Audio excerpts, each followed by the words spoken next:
Guys, my name is Zach. This is your new favorite cooking show, Fuck Recipes.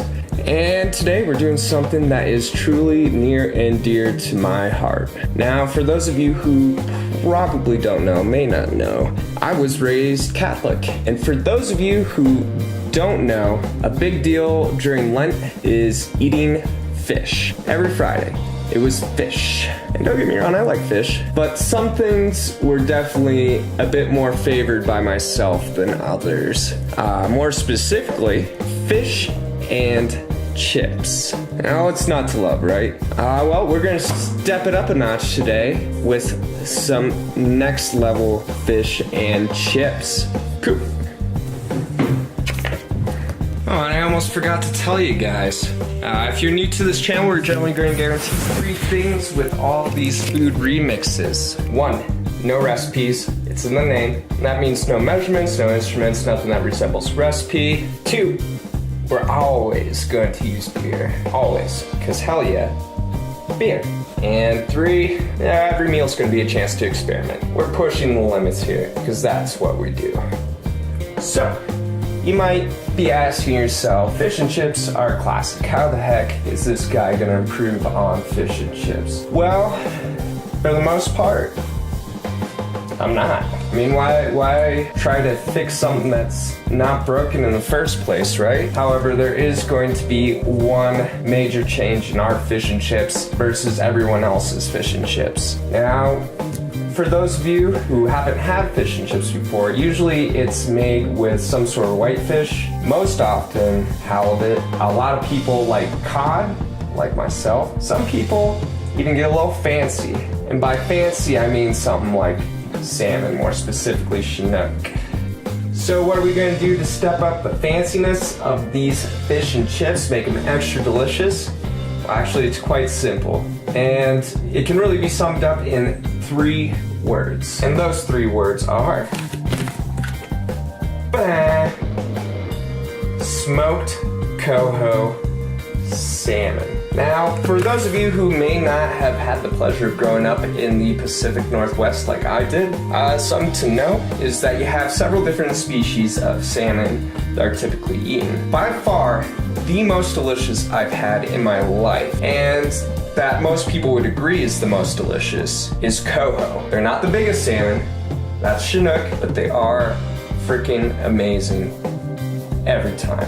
Total trip for the palate. Now, something else you might not know about if you didn't grow up there was smoked salmon. It's amazing. Try it sometime. Alright, so first thing we gotta do is make our beer batter. So you know what that means. That's right, a little beer. So the beer that I've chosen for today's fucking of the recipes is something called Ginger Red Ale by Beer by Design Brewing, straight out of North Glen, Colorado. Shout out to you guys. Now, the reason why I chose a red is actually rather simple. One of my favorite beers to go with fish are ambers, amber ales. Get that slight caramelization, still a little bit of hoppiness behind it, and just kind of brings everything together in a nice, crisp fashion. Now, these guys say that this beer is supposed to have a premium malts balanced with the color and flavor to design a flavorful beer with tangy strawberry fruit undertones. I've seen plenty of cedar plank salmon before, served up with berries, whether it's straw variety or otherwise.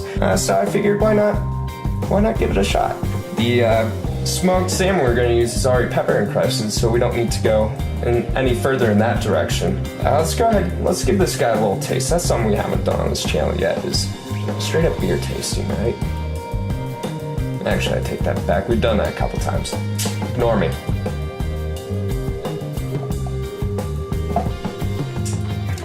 Not as hoppy as I hoped, but it's very sweet. Getting those strawberries a little bit, and it does have a nice little tang to it that I think will add just the right amount of citrus to our fish. Alright, let's get started on that beer batter now. Okay, so the first thing I did was I got out a bowl, because we're not freaking barbarians. The first thing going into this bowl is going to be just regular old flour and cornstarch. Just trying to eyeball like a 70% flour, 30% cornstarch-esque mix. Then I decided to add a little rosemary for a little kick. I'm just gonna go ahead and hand grind these together.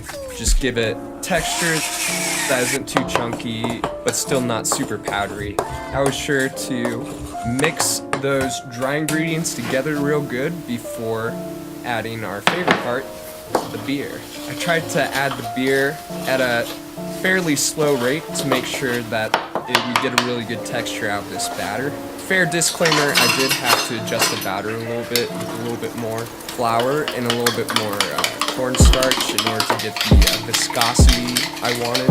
Now once that was looking very consistent, I put it to the side, got out an egg, and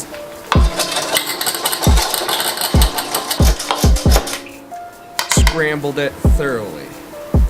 Then added it into the batter mixture though. Then I decided to get really creative. I figured since the smoked salmon's already coated in black pepper, I thought I might add a sweet element to it by adding just a good little circle or two of honey into the mixture, see what happens. Next, we needed to prepare the smoked salmon, and I decided since I'm going to be working with this, I might as well take a moment to stand back and do just a little bit of taste testing. That's pretty good. Good balance of smoke, not overdoing it. Same with the pepper. The texture isn't as good as the actual fish, but it's not bad. I think we can work with this. So I started heating the oil and put in a little test ribbon of batter. That way we know when it's at the perfect temperature for frying our fish. And while that oil was warming up, I decided it'd be a good time to honor another Lent tradition. I've got to confess something to you, alright? I may have committed a cardinal fish sin. I forgot to buy tartar sauce.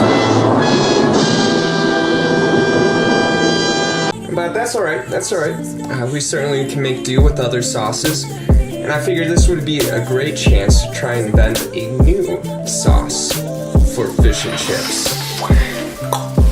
So I sat down for a little while, thought real hard, and I thought, what goes good with fish and fried things? Well, mayo always goes good with fried stuff. If you haven't tried mayo on French fries, do it. Ginger goes pretty good with fish. Maybe a little bit of lemon juice. But I really needed something kind of savory that isn't necessarily citrusy or atypical to really bring it all together. And I thought, what goes better with fish more than other dead fish, aka Worcestershire sauce. If you don't believe me that it's made out of dead fish, Google it. You'll be in for a surprise.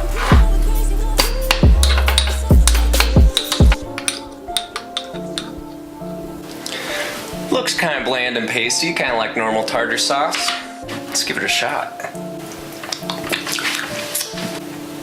Not bad. Watch this.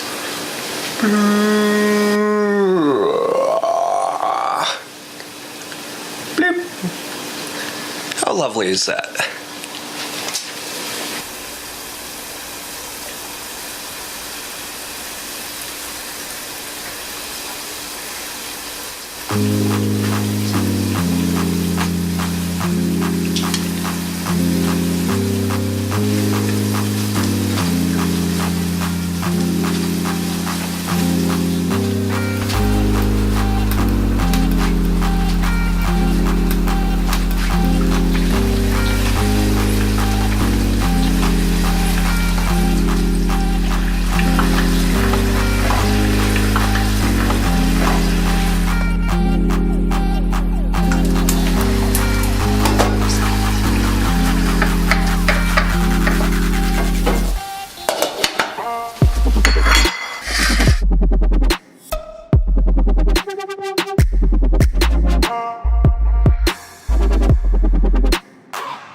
Oh, yes.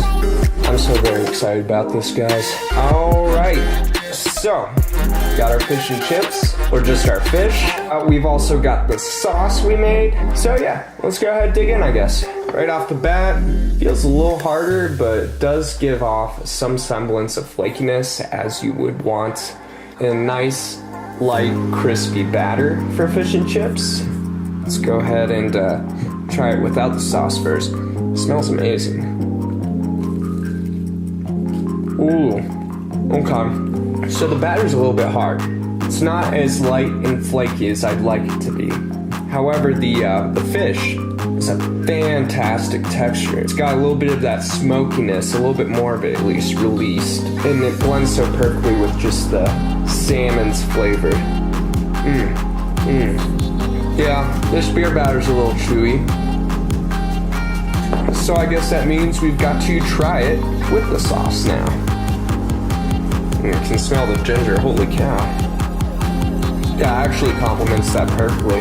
Just the right amount of ginger pop and tanginess with the lemon juice, and just a bit of that Worcestershire flavor. Almost like a bit of a sweetness compared to everything else. Quick side note, I do wish that the peppery flavor from the smoked salmon came through a little bit more.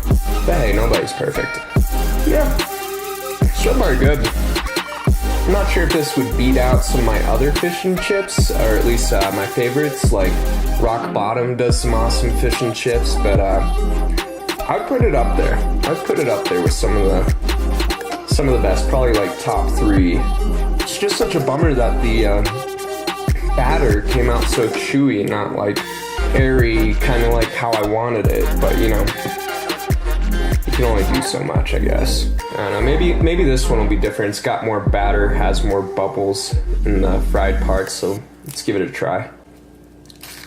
Still a little chewy, but the extra batter on it definitely makes it a much better texture and overall presentation of the batter for sure. That's pretty good. Got a good chunk of rosemary on that last one. Fantastic. Do not, this piece was actually better than the last two. So if the last few pieces were too chewy and overall not light and flaky enough with the batter, maybe this one, this monster's hunk, hold on a second. This guy, maybe this monster and hunk of deliciousness will give us the results we desire.